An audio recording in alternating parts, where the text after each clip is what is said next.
Partlet and Chanticleer went to the nut hill on another occasion, and they arranged that whichever of them found a nut should share it with the other. Partlet found a huge nut, but said nothing about it, and meant to eat it all herself, but the kernel was so big that she could not swallow it. It stuck in her throat, and she was afraid she would be choked. She shrieked, "Chanticleer, Chanticleer, run and fetch some water as fast as you can, or I shall choke."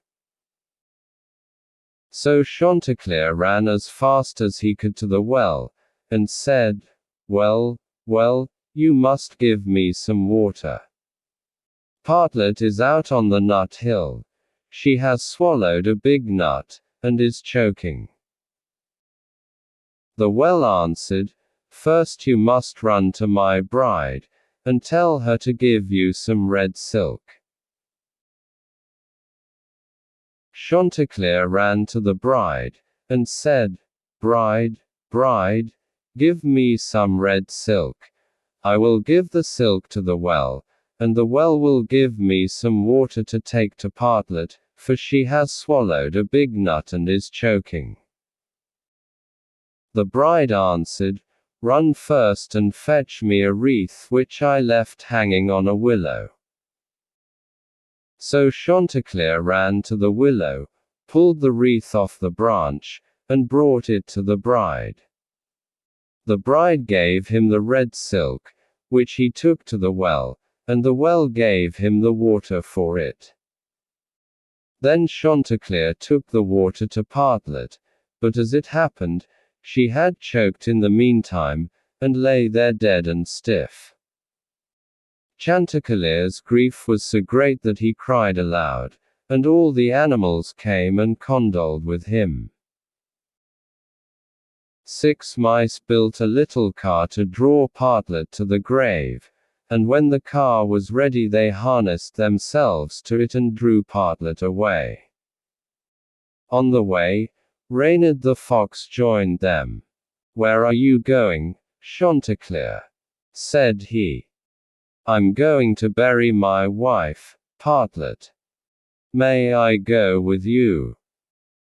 "Well, yes, if ride you will, you must jump up behind. To carry weight in front, my horses aren't inclined."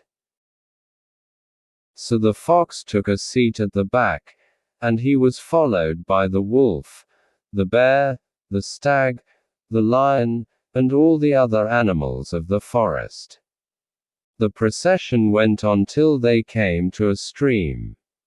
"How shall we ever get over?" said Chanticleer. A straw was lying by the stream, and it said, "I will stretch myself across, and then you can pass over upon me." But when the 6 mice got onto the straw it collapsed, and the mice fell into the water with it, and they were all drowned. So the traveller's difficulty was as great as ever. Then a coal came along and said, "I am big enough, I will lie down and you can pass over me." So the coal laid itself across the stream, but unfortunately it just touched the water, hissed, went out, and was dead.